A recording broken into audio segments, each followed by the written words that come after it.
Welcome to the next class of digital marketing.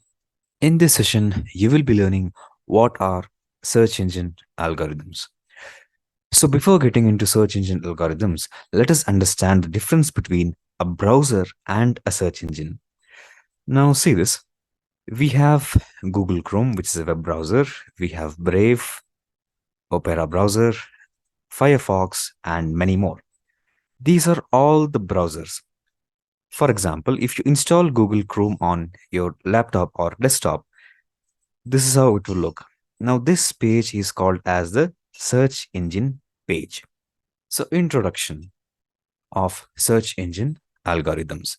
Search engine algorithms are a set of unique rules that a search engine uses to retrieve specific data stored in a database structure and to determine how relevant an incoming web page will be based on these contents. Website rankings are determined by search engine algorithms that will be unique to each search engine.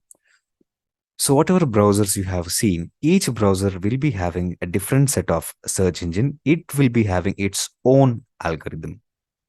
For a specific search, you might have seen number of details or listed websites which comes on the top of the internet. This is done with the help of search engine algorithm. Now, here are some factors which you need to keep in mind about search engine algorithms.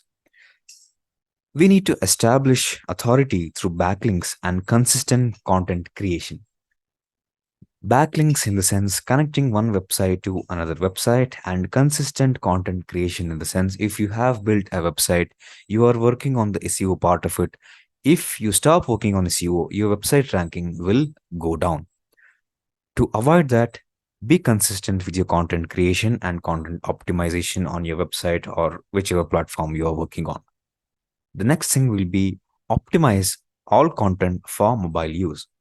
This means whichever content you add on your laptop or desktop, it should be responsive in your cell phones as well, so that people won't skip your content. The next thing is increase page speed through image optimization and video optimization.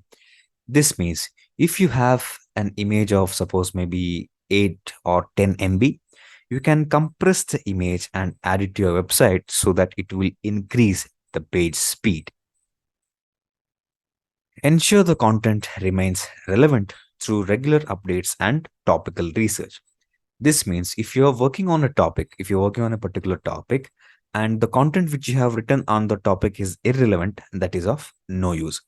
Keep the content relevant to whatever topic you are working on. Boost trustworthiness by citing credible sources and providing transparent information.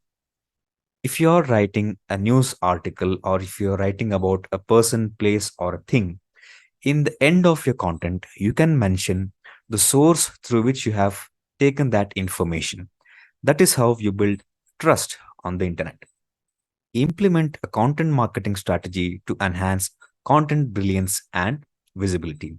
We will learn more about content marketing strategy in the upcoming sessions. Let it be as it is as of now.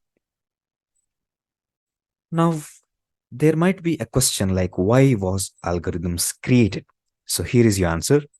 To check and handle the vast amount of data on the internet, to check relevant rankings, to check quality of the content, to check spam and misleading content, to check personalized content, and to check user experience.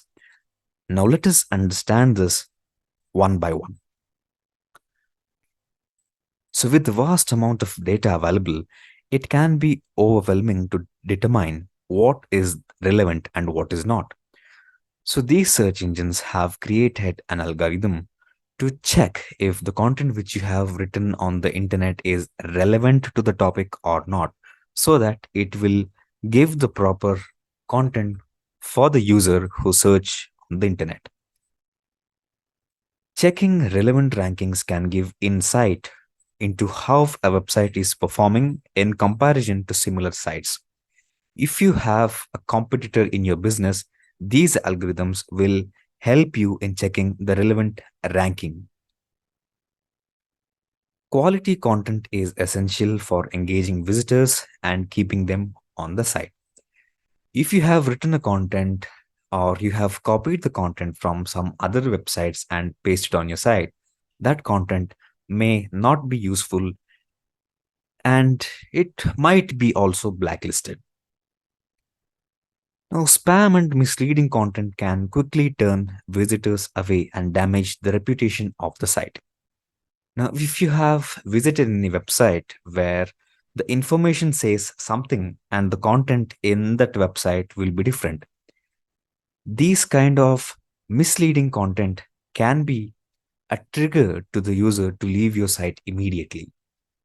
For example, if you see a phone that has a price of 9,999, and when you click on that site, suddenly the price of the phone changes to 14,999, there are high possibilities that you will leave that site. The next thing is personalized content can create a personalized experience for visitors, making them feel valued and more likely to return. If your content is engaging enough for the reader to spend all the time which is required to read that particular content, those people or those users will return back to your site to get more information from you. Finally, user experience is critical in ensuring visitors have a positive experience on the site, leading to increased engagement and potential conversation. If your visitors have a positive impact on your website, there are high chances that they will come back to the site, get to know more about you, and then gradually the conversion will happen through that particular consumer. So, this was the basic theory of search engine algorithms. We have several different types of search engine algorithms, which we will know in the upcoming videos.